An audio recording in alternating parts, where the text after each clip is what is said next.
Y invito ahora al excelentísimo señor Nikola Pashinyan, primer ministro de la República de Armenia, a dirigirse a la Asamblea.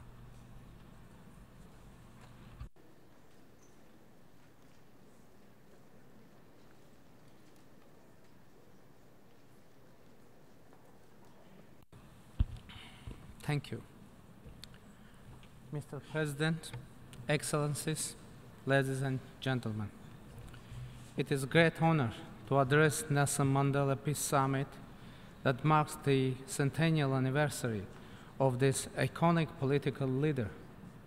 Mandela's image symbolizes peace and human dignity, embodying struggle and compassion at the same time.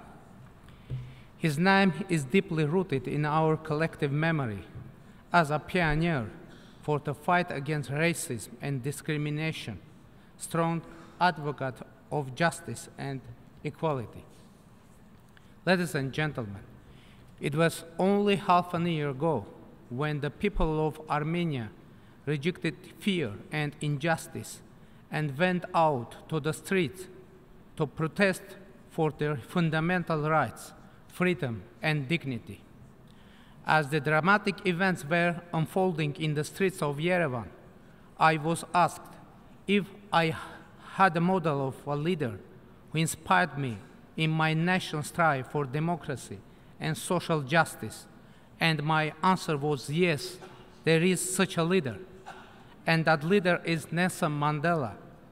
Having been a political prisoner myself, I closely followed the political path and life story of this most famous political prisoner who would change his own country and indeed the aspiration of millions worldwide.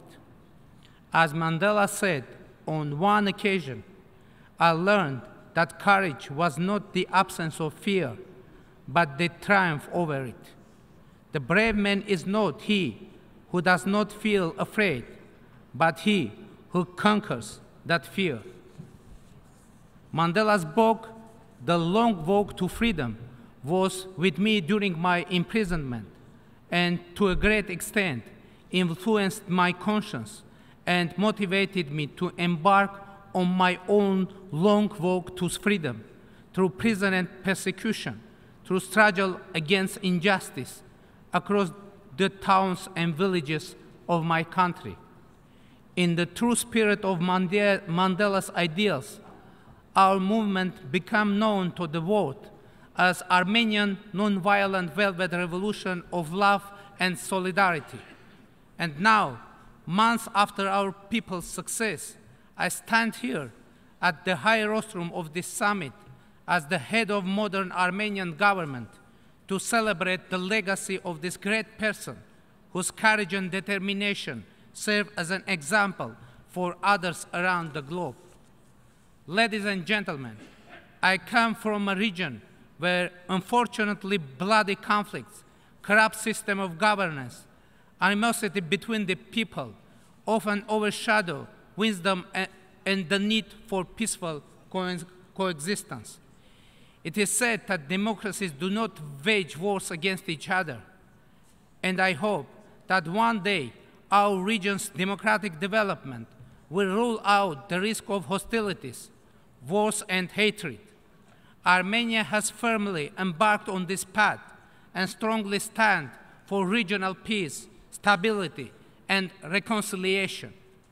Ladies and gentlemen, this summit provides us with yet another opportunity to reflect on the reasons of why the humanity to this day is not immune from the scourge of discrimination, intolerance, xenophobia, persecution, and crimes against humanity.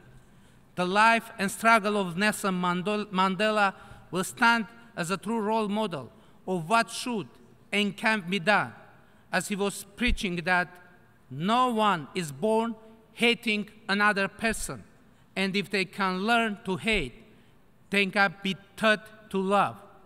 Therefore, the mission of the world's leaders is to learn to love and to teach to love. That will be the greatest tribute to Mandela's memory. Thank you very much.